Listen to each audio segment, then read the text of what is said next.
दोस्तों नमस्ते एंड सलाम। मां आहियां राजेश कुमार सिंधी। दोस्तों तव्हांजी ख़िदमत में एक ख़ूबसूरत शेर खणी आयो आहियां जेको तव्हांजी ख़िदमत में पेश कयां थो। ज़रूरु तव्हांखे पसंदि ईंदो। दोस्तों जॾहिं मूंखे पंहिंजी बीमारी जी ख़बर पई पोइ तॾहिं मां वरी पंहिंजी ज़ाल ॾे ॾिसंदो हुउसि, निहारींदो हुउसि त उन पंहिंजी ज़ाल खे ॾिसी करे मुंहिंजे दिलि में अजीब ग़रीब ख़्याल ईंदा।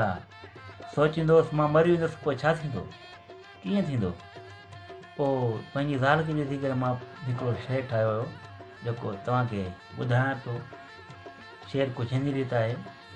मां मरी बि वियुसि मां ज़िंदा रहंदुसि, मां मरी बि वियुसि मां ज़िंदा रहंदुसि, तुंहिंजी अखियुनि जो नूर बणिजी, तुंहिंजी अखियुनि जो नूर बणिजी, तुंहिंजी रूह जो सरूर बणिजी, तुंहिंजे प्यार जो गरूर बणिजी, मां मरी बि वियुसि मां ज़िंदा रहंदुसि, तुंहिंजे चेहरे जो सिंगार बणिजी, तुंहिंजे चेहरे जो सिंगार बणिजी, तुंहिंजी गिती में पातल हार बणिजी,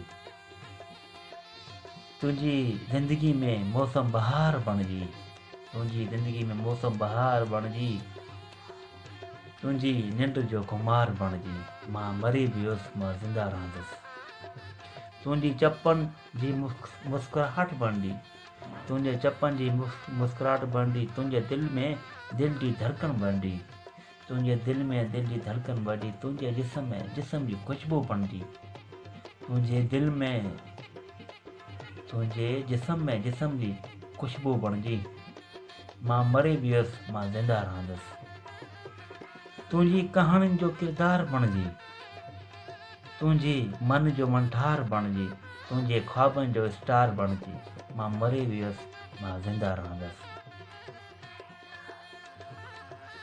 तुंहिंजे ज़हन जो ख़्याल बणिजी, तुंहिंजे ज़हन जो ख़्याल बणिजी, तुंहिंजी ॻाल्हियुनि जो अहवाल बणिजी, तुंहिंजे ॻाल्हियुनि जो अहवाल बणिजी, मां मरी वियुसि मां ज़िंदा रहंदुसि। राजेश जॾहिं बि यादि अचई, राजेश जॾहिं बि यादि अचई, उनखे हित हुत न ॻोल्हिजां, उनखे हित हुत न ॻोल्हिजां, राजेश तोसां ई गॾु हूंदो, राजेश तोसां ई गॾु हूंदो, तुंहिंजे अंदर में साह बणिजी, राजेश तोसां ई गॾु हूंदो, तुंहिंजे अंदर में साह बणिजी, मां मरी बि वियुसि मां ज़िंदा रहंदुसि।